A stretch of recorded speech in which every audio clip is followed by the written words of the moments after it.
ಬಿಹಾರ ಚುನಾವಣೆಗೆ ದಿನಗಣನೆ ಶುರುವಾಗಿದೆ. ರಾಜಕೀಯ ಪಕ್ಷಗಳು ತಂತ್ರ ಪ್ರತಿತಂತ್ರಗಳನ್ನು ಹೆಣಿತಾ ಇವೆ. ಇನ್ನು ಎನ್ಡಿಎ ಹಾಗೂ ಇಂಡಿಯಾ ಮೈತ್ರಿಕೂಟದಲ್ಲಿ ಸೀಟು ಹಂಚಿಕೆಯ ಭರಾಟೆ ಜೋರಾಗಿಯೇ ನಡೀತಾ ಇದೆ. ಈ ಮಧ್ಯೆ ರಾಜ್ಯ ರಾಜಕೀಯದಲ್ಲಿ ಬಿಹಾರಕ್ಕೆ ಕಲೆಕ್ಷನ್ ಹೋಗ್ತಾ ಇದೆ ಅನ್ನುವಂಥ ಒಂದು ತೀವ್ರ ಸ್ವರೂಪದ ಆರೋಪಗಳು ಕೇಳಿ ಬರ್ತಾ ಇವೆ. ಇವತ್ತು ಇದಕ್ಕೆ ಸಂಬಂಧಪಟ್ಟಂತೆ ಏನೆಲ್ಲ ಬೆಳವಣಿಗೆಗಳಾಗಿವೆ ಬನ್ನಿ ನೋಡೋಣ. 300 ರೂಪಾಯಿ ಊಟ 300 ಕೋಟಿ ವಸೂಲಿ. ಆಪರೇಷನ್ ಕಮಲ ಕೇಂದ್ರೀಯ ಬರ್ತಾ ಇತ್ತು ದುಡ್ಡು ನಿಮಗೆ ಲೂಟಿ ಮಾಡ್ತಾ ಇದ್ದಾರೆ ಅಂದೆ, ವಸೂಲಿ ಮಾಡ್ತಿದ್ದಾರೆ. ಕಣ್ಣೀರ್ ಹಾಕೊಂಡು ನಮ್ಮ ಅಧಿಕಾರಿಗಳು ನಮ್ಮ ಎದುರಿಗೆ ಹೇಳ್ತಾ ಇದ್ದಾರೆ ಅಂದೆ. ನೀವು ಇಷ್ಟು ಹಣ ಕೊಡಬೇಕು, ನಿಮ್ಮ ಇಲಾಖೆಯಲ್ಲಿ ಇಷ್ಟು ಹಣ ಕೊಡಬೇಕು. ದಾಖಲೆ ಸಮೇತ ಅವರು ಬಿಡುಗಡೆ ಮಾಡಲಿ. ಇದು ಸಿದ್ದರಾಮಯ್ಯನವರ ಫೈನಾನ್ಸ್ ಲೆಕ್ಕಾಚಾರ.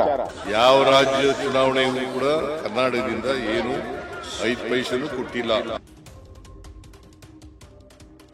ರಾಷ್ಟ್ರ ರಾಜಕಾರಣದ ದಿಕ್ಸೂಚಿ ಅಂತಾನೆ ಹೈಪ್ ಕ್ರಿಯೇಟ್ ಮಾಡಿರೋ ಬಿಹಾರ ಚುನಾವಣೆ ಅಖಾಡ ರಂಗೇರಿದೆ.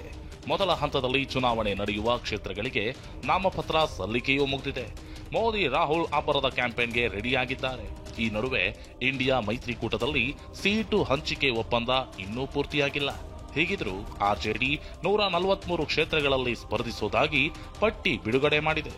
ಕಾಂಗ್ರೆಸ್ ಕೂಡ 60 ಕ್ಷೇತ್ರಗಳಿಗೆ ಅಭ್ಯರ್ಥಿಗಳನ್ನ ಘೋಷಿಸಿದೆ. ಈಗ ಕಣದಲ್ಲಿ ಉಳಿಯೋದ್ಯಾರು, ಹಿಂದೆ ಸರಿಯೋದ್ಯಾರು, ಸೀಟು ಹಂಚಿಕೆ ಕತೆ ಏನು ಅನ್ನೋದು ರೋಚಕತೆ ಪಡೆದುಕೊಂಡಿದೆ.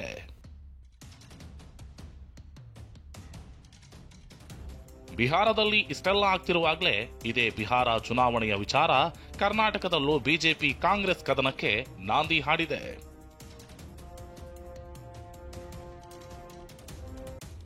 ಬಿಹಾರ ಚುನಾವಣೆಗಾಗಿ ಕಲೆಕ್ಷನ್ಗಿಳಿದ ಕಾಂಗ್ರೆಸ್ ಎಂದ ಬಿಜೆಪಿ ದಾಖಲೆ ಬಿಡುಗಡೆಯ ಸವಾಲ್ ಹಾಕಿದ ಕೈಪಡೆ.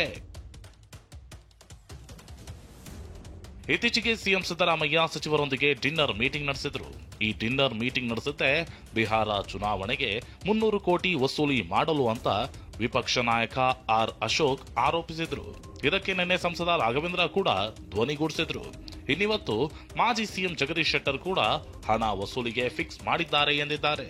ಇದಕ್ಕೆ ತಿರುಗೇಟು ಕೊಟ್ಟ ಸಿಎಂ ಯಾವ ಚುನಾವಣೆಗೂ 5 ಪೈಸೆ ಕಳಿಸಿಲ್ಲ, ಮುಂದೆಯೂ ಕಳಿಸಲ್ಲ ಎಂದಿದ್ದಾರೆ. ಜಸ್ಟ್ ಒಬ್ಬೊಬ್ಬರಿಗೆ 300 ರೂಪಾಯಿ ಊಟ, 300 ರೂಪಾಯಿ ಊಟ 300 ಕೋಟಿ ವಸೂಲಿ. ಇದು ಸಿದ್ದರಾಮಯ್ಯನವರ ಫೈನಾನ್ಸ್ ಲೆಕ್ಕಾಚಾರ. ಅಂದ್ರೆ ಅವರು ಫೈನಾನ್ಸ್ ಮಿನಿಸ್ಟರ್ ಆಗಿ ಬಹಳ ಖ್ಯಾತಿಯನ್ನ ಪಡೆದ್ಬಿಟ್ಟವರಲ್ಲ. ಕ್ಯಾಬಿನೆಟಿನ ಎಲ್ಲ ಮಂತ್ರಿಗಳು ಅವರ ಅಧಿಕಾರಿಗಳಿಗೆ ಬಿಹಾರ್ ಚುನಾವಣೆಗೆ ದುಡ್ಡನ್ನ ಕಳಿಸಬೇಕು, ಫಂಡನ್ನ ಕಳಿಸಬೇಕು ಅಂತೇಳಿ ಅಧಿಕಾರಿಗಳಿಂದ ಲೂಟಿ ಮಾಡ್ತಾ ಇದ್ದಾರೆ ಅಂದೆ, ವಸೂಲಿ ಮಾಡ್ತಿದ್ದಾರೆ. ಕಣ್ಣೀರ್ ಹಾಕೊಂಡು ನಮ್ಮ ಅಧಿಕಾರಿಗಳು ನಮ್ಮ ಎದುರಿಗೆ ಹೇಳ್ತಾ ಇದ್ದಾರೆ ಅಂದೆ. ಒಂದೊಂದು ಫಿಕ್ಸ್ ಮಾಡಿದ್ದಾರೆ, ನೀವು ಇಷ್ಟು ಹಣ ಕೊಡಬೇಕು, ನಿಮ್ಮ ಇಲಾಖೆಯಲ್ಲಿ ಇಷ್ಟು ಹಣ ಕೊಡಬೇಕು, ಅಲ್ಲೇ ಬಿಹಾರಕ್ಕೆ ಇಲೆಕ್ಷನ್ ರೊಕ್ಕ ಕಳಿಸಬೇಕು.